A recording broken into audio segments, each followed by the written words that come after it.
Hello, everyone, and thank you for tuning in to the Indiana State Police Roadshow, brought to you by Cops for Kids, a subsidiary of the Indiana State Police Alliance. For more information about our sponsor, you can visit their website at www.indianasfinest.com.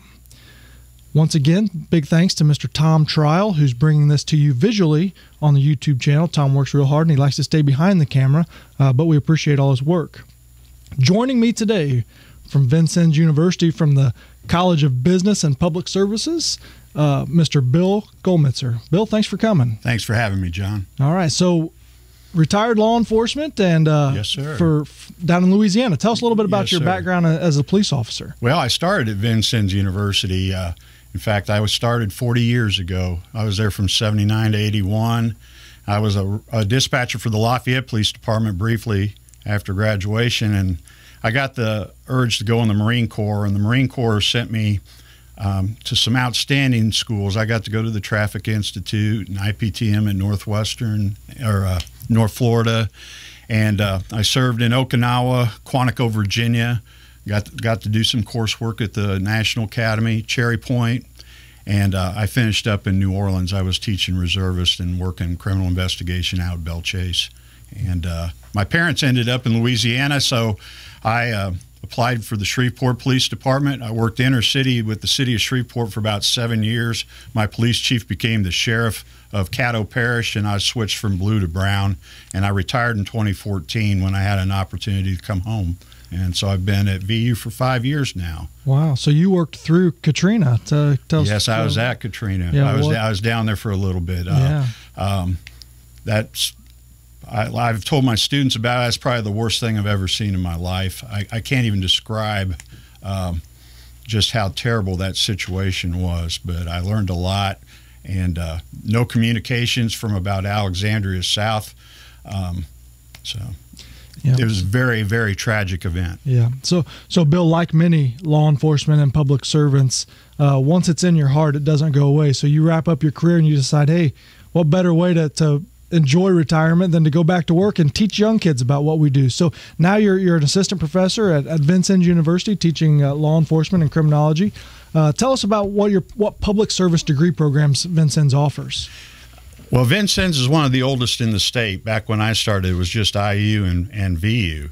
Now students across the state have many more options, but we still think that our students can go further faster with a focused quality education at Vincennes University. We have our law enforcement program that's coming up on the 50th anniversary. It started around 1970. And we have a conservation law program that started just a couple years after that. And it's the only place in Indiana you can get a conservation law enforcement degree is down in Vincennes. And Levi Clark served with DNR and does an outstanding job with that program.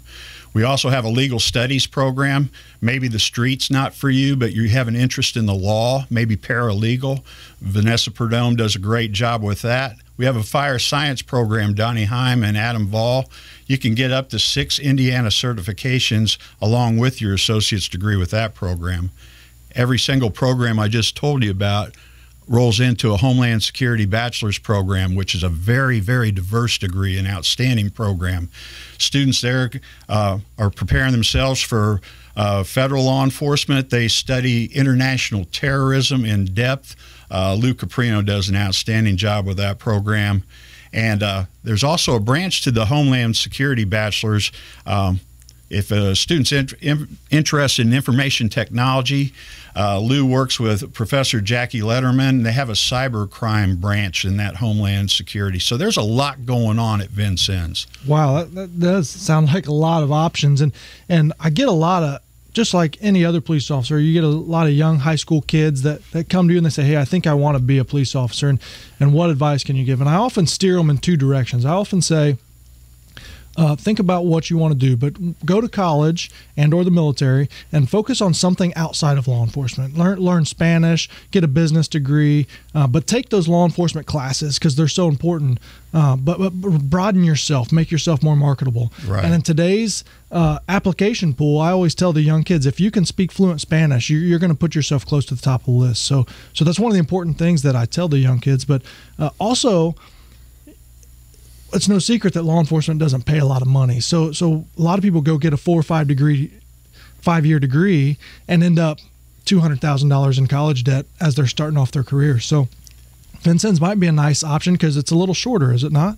Well, Vincennes is probably the most affordable program in the state, and you and I are on the same page with the getting some Spanish. I've told my students if I was starting over today in law enforcement, I would try to get some Spanish because I think we've had 11 million folks move up from Mexico in the last decade or so.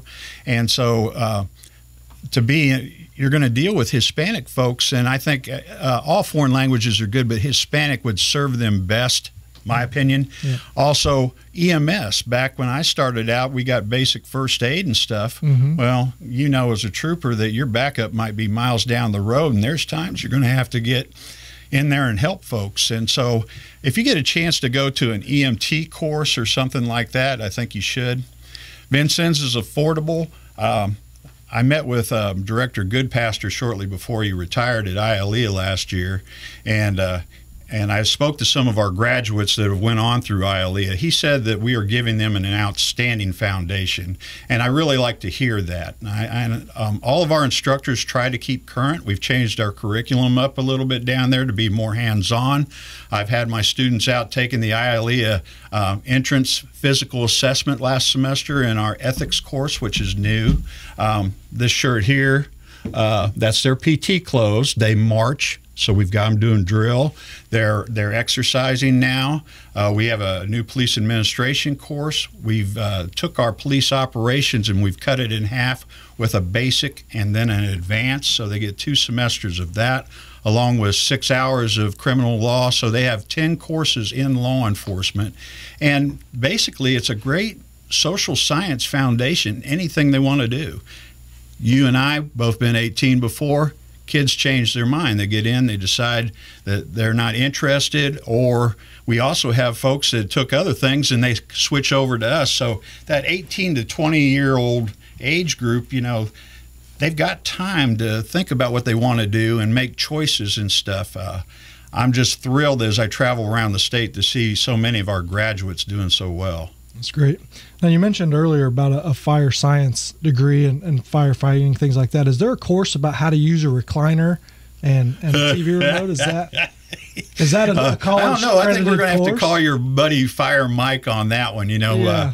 Down there at Vincennes, we tease Adam and Donnie a little bit about, and I don't know if they can cook or not. Well, that's wrong because Adam's a barbecuer. Yeah. So, you know, I like to joke, but I do love our firefighters. I wouldn't want that job. You know, I've heard firefighters say I would never do the law enforcement and vice versa. Yeah. I think law enforcement's kind of like my best friends are pastors, and I think it's because it's a vocation. You're called to it. Yeah. Things have changed technology-wise since I started in the early 80s, but if I was a young guy starting over again, I'd do it. I would go back and do it in a heartbeat. That's just what I was born to do. Yeah, I can't imagine doing anything else, and there's nothing. I love my job. Of course, we'd all like to make more money and do other things, but getting up for work, for 16 years I've been doing this, and I still get excited to put this uniform on every day. So. Well, I think the governor's done some things to try to help you all a little bit. Was it a 3-stage thing? I've been telling the students, I've been watching your scales getting better, more competitive. We're definitely more competitive. Very, very thankful and blessed for the support that we've received from our representatives and the governor. But yeah, it's not a career you're going to get rich in. But again, you've got to love what you do, and that's what I tell young kids. It's not about the money. I love that it's something different every day. You never know. I mean, you could go from sitting here to being in something crazy within seconds. So that's what I love about the job. And there's a lot more opportunity now than when I started in the 80s. The salary's better, the benefits are better. Mm-hmm. There seems to be more opportunities. I don't know if it's the post-Ferguson effect or what, but everyone's asking for quality employees, and that's what we're trying to do right now. We kind of have a thing at Vincennes where we try to put the student first. They all know me. It's smaller classrooms and stuff like that, but my job doesn't stop when they graduate. Mm-hmm. I write letters and I talk to potential employers every day, and all of us do the very best we can to try to place these kids after they across that stage, get that degree. Yeah, and that's very important to maintain those relationships. I always tell young kids too, when I applied for the state police and they asked for references, I didn't use uncles, neighbors, people, I used high school principals. I used college professors. I used people that had credibility, that when they said whatever they said about me, that there was some credit behind it. And I think that's important, and that's why those relationships are so important. Well, that's coaches, teachers, clergy. We're going to have a career fair coming up in March, and in that career fair, we're opening it to the public. We want the community to come out and see our students, and we want our students to have this networking opportunity with people like you.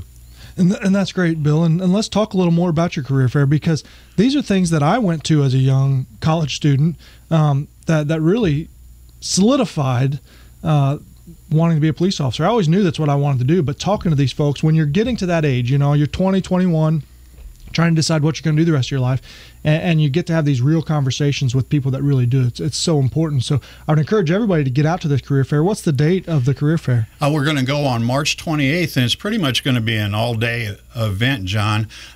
Professor Carrie Gilmore's been working with our university career placement folks, and we're going to have it at our new Jefferson Student Union on March 28th.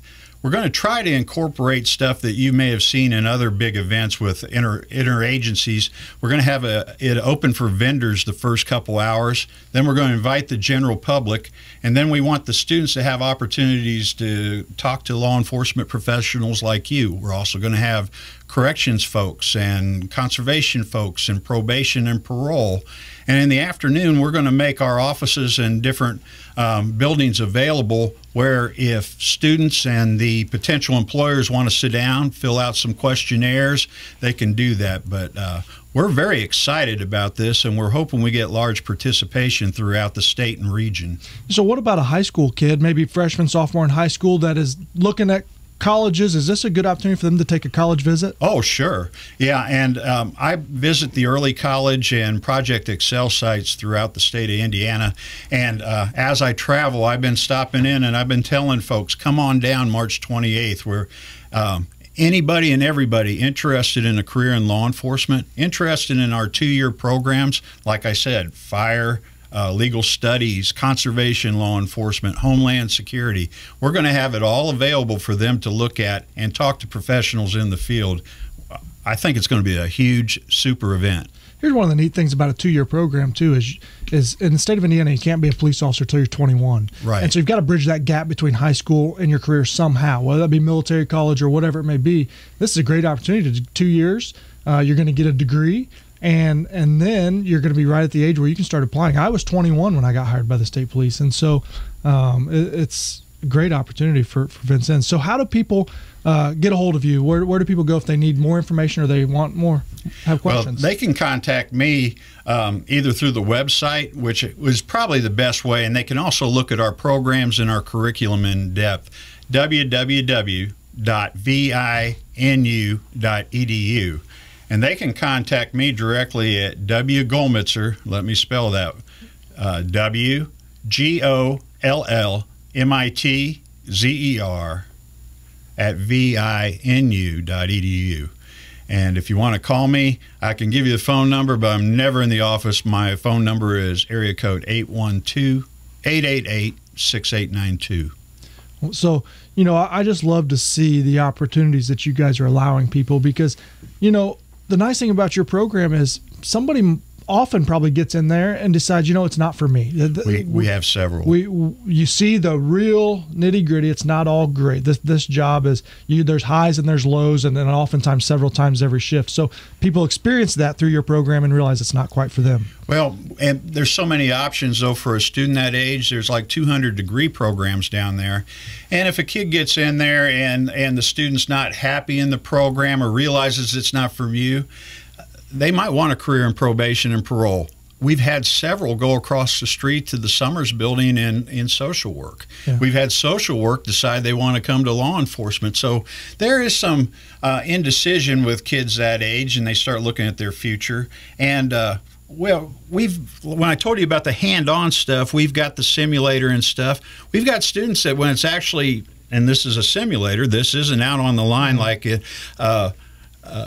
they don't want to fire a gun. Yeah, well, Bill, I hate to cut you off. If they don't want to do that, they can't carry one, so maybe we have to redirect a little bit. Yeah, well, I hate to cut you off, but we are out of time. Thank you for tuning in to the Indiana State Police Roadshow.